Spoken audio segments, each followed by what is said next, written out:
আসসালামু আলাইকুম প্রিয় প্রকৌশলী। আজকে আপনাদের ইন্ট্রোডিউস করে দিব অ্যাসপল বেসিন প্লান্টের সাথে। আপনারা দেখতে পারতেছেন হপারের মতো 4টা বক্স, এটাকে বিন বলে ইঞ্জিনিয়ারিং ভাষায়। বিনগুলোতে পেলোডার দিয়ে স্টোনগুলো লোড দিয়ে দিচ্ছে।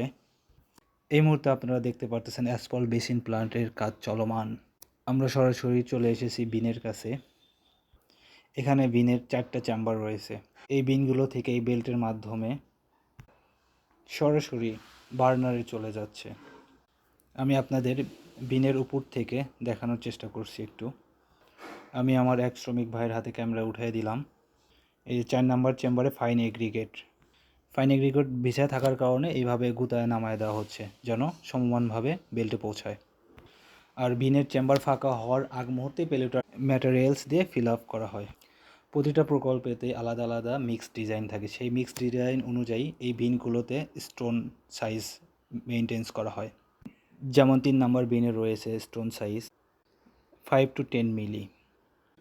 আমরা চলে যাচ্ছি 2 নাম্বার বিনে। 2 নাম্বার বিনে স্টোন সাইজ রয়েছে 10 to 15 মিলি। যে বেল্টের মাধ্যমে স্টোনগুলো ট্রান্সফার হচ্ছে বেল্টের নাম কনভেয়ার বেল্ট। আমরা চলে যাচ্ছি 1 নাম্বার বিনে। 1 নাম্বার বিনে স্টোন সাইজ রয়েছে 15 to 20 mm। কনভেয়ার বেল্টের মাধ্যমে ডায়ার ডামে স্টোনগুলো ট্রান্সফার হচ্ছে। ডায়ার ডাম থেকে বার্নারে গিয়ে স্টোনগুলো ড্রাই হবে। বার্নার থেকে ড্রাই হয়ে বিটুমিনাস মিক্সিং চেম্বারে চলে যাবে স্টোনগুলো। আপনারা দেখতে পাচ্ছেন অ্যাসফল্ট বেসিন প্ল্যানের কাজ চলমান। পিলোডারের মাধ্যমে বিনগুলোতে স্টোন লোডিং কাজ চলতেছে।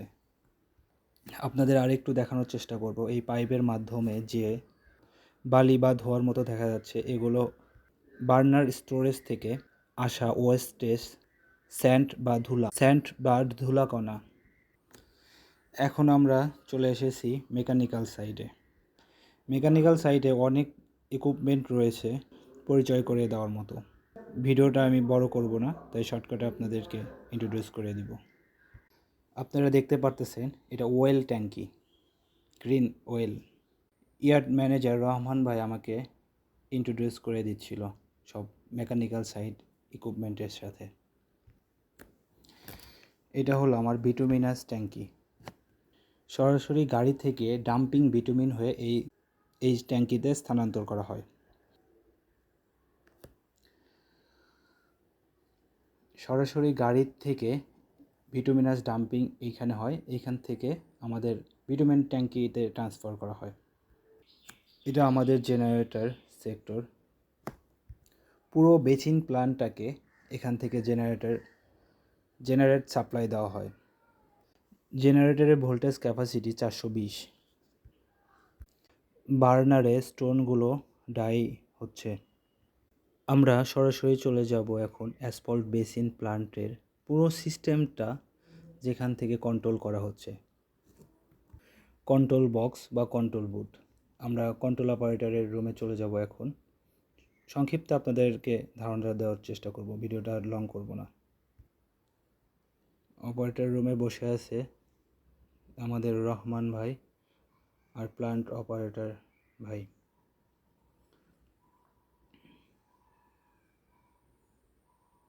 এই যে মনিটরের মাধ্যমে পুরো সিস্টেমটাকে অপারেট করা হচ্ছে। প্ল্যান্ট অ্যাসিস্ট্যান্ট মাজিদুল ভাই অপারেটিং রুম সম্পর্কে ধারণা দিচ্ছে। ভাই দেখে আমাকে বুঝাইতে মাথা চুলকায়। দেখতে পাচ্ছেন এই যে পাওয়ার বক্স, পুরো পাওয়ার সিস্টেমটা এখান থেকে কন্ট্রোল করা হয়। যেমন জেনারেটর থেকে যে পাওয়ারটা আসতেছে সেটা এইখানে এসে এই বক্স থেকে কন্ট্রোল করা হচ্ছে। এটা মেইন পাওয়ার সিস্টেম, এখানে অফ অন করা হয়। এই দ্বিতীয় বক্স থেকে পুরো যে পাওয়ারটা আসে এইখান থেকে কনভার্ট করে ডিস্ট্রিবিউট করে দেওয়া হয়, যেমন মোটরে, মিক্সিং চেম্বারে। এই যে দেখতে পাচ্ছেন এটা হলো বার্নার কন্ট্রোল সিস্টেম। এই এই এই বোতামগুলোর মাধ্যমে এই বার্নারগুলোকে কন্ট্রোল করা হয়। এই যে বার্নারে হিট হচ্ছে, বার্নার ঘুরতেছে, এইটা সম্পূর্ণ এই বক্স থেকে কন্ট্রোল করা হয়। এই যে দেখতে পাচ্ছেন power button, emergency button, control power, এগুলো সব এখান থেকে মেনটেন্স করা হয়। অর্থাৎ এই যে আমাদের যে মিক্সিং চেম্বার আছে, চেম্বারে যে মোটরগুলো আছে, এই মোটরগুলো কত ভোল্টেজে ঘুরতেছে, কত পাওয়ারে চলতেছে, সম্পূর্ণ এই বক্স থেকে আমাদের দেখা যায়।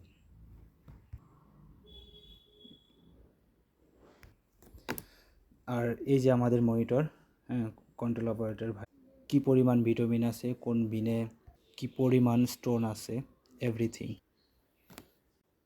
কনভেয়ার বেল্ট কোন গতিতে ঘুরতেছে, অথবা এই পুরো সিস্টেম অ্যাসফল্ট বেসিন প্ল্যান্টে কোথাও কোনো প্রবলেম হলে এই মনিটরে সিগন্যাল। আমাদের ওয়ারিং কোর্সের কাজ চলমান, এখন ডাম টাক করে একদম ওয়ার্কিং স্পটে চলে যাবে। Thank you so much watching my video. আসসালামু আলাইকুম।